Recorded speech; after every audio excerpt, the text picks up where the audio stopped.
So now we're going to show you how to make a banana split cake from the book. We've already gone ahead and made some banana layers, which is the recipe in the book.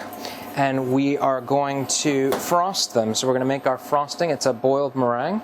The best way to line their pans is with a little bit of parchment, so you don't have to worry about how easily or more difficult they come out of your pan.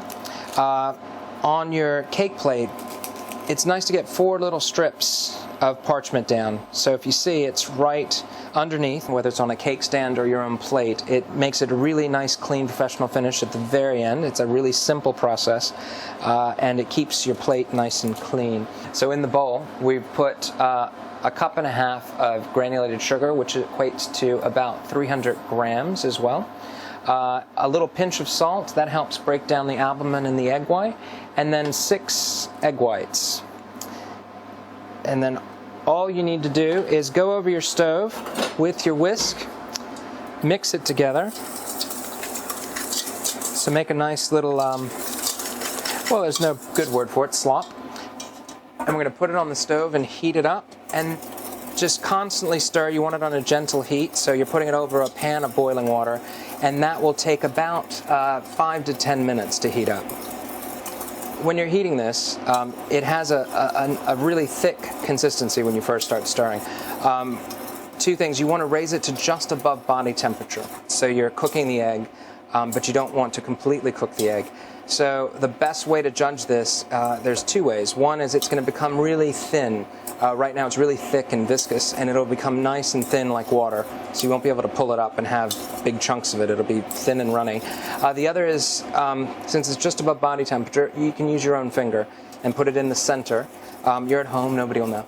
And that way you can, when it feels warm to the touch, it's like a nice warm bath, you know you're ready. And you're ready to start whipping. If you underdo it, your meringue's going to be really low in volume and running. So if that happens, you know, okay, next time I need to heat it a little warmer than what I did last time.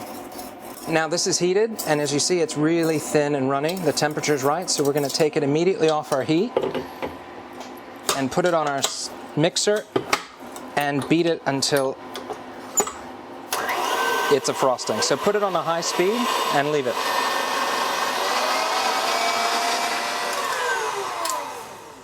So you'll hear the sound of your mixer change when you know it's really struggling hard, but then you have a finished meringue. Our cake on the stand, we have our strips down of parchment. We're going to de-dome, or we're going to make a flat surface to work on, which we call de-doming. So you take that little bitty dome that gets created. You don't really need a lot of fancy stuff. You just need a nice serrated knife to cut through. And even if you're using your plate, just put a hand on the center and turn it just so you make a nice, even, flat cut. So put a little down. I have an offset spatula here. This is a large one. I just find it works best for me. I think the most important thing is to make sure you find what works for you. You can use the back of a spoon. You can use the ever helpful, in every kitchen, wooden spoon. You can use a knife. It's just whatever you feel most comfortable with that gets you to work quickly and leaves it looking the way you want. So we're putting on our second layer. We're going to de-dome again. Now you don't necessarily have to use this to fill in between. We are making a banana split, so you can make a chocolate ganache if you want and put that in between the layers and just use this on the outside. This is just emulating our cream that's on top of our banana split. Keep it nice and even and level, just so your cake stands out nice and smooth and doesn't look like the Leaning Tower of Pisa. That's usually what happens. Most people just put the layers one on top of the other, and it's a little crooked that way. And we're going to put our last layer. This one we won't de-dome. But if you're using a smoother frosting, you can always de-dome it, turn it upside down, and then you'll create a really crisp edge on your cake.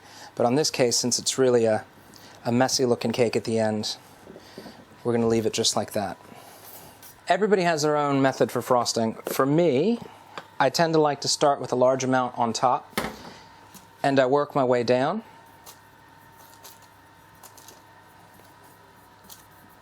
So there's your top finished, and now you can just work your way around the sides and you meet up. For me, is how it works best, because I don't like having a lot of frosting around the base, so this helps me keep it all consistent and the right amount of frosting all over. but it's just that simple. There you go. So that's all frosted. So we have our strips that we put on earlier. If you look, you can see how it would have gotten on the plate. But now that we have the strips, we'll pull them off one by one. Best to go clockwise and back underneath what you're working on. So again, clockwise and underneath, and you get a really sharp, crisp edge. So the best part, decorating. So we're making this look like a banana split cake. So really it's just, we have Smarties here, we have sprinkles or hundreds and thousands, we have cherries and some lovely chocolate syrup. So we're gonna, I personally like to decorate it first and then pour the syrup all over everything. So we're just gonna put some Smarties all around, same way you would do with your sundae. I tend to just decorate the top and leave the sides the way they are. When you're making your frosting is when you can put big swoops in there.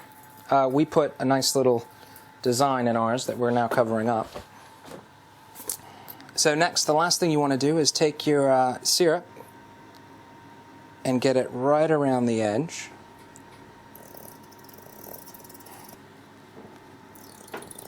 There we are. And then finish it off with your cherries. And that is your best side of your finished banana split cake.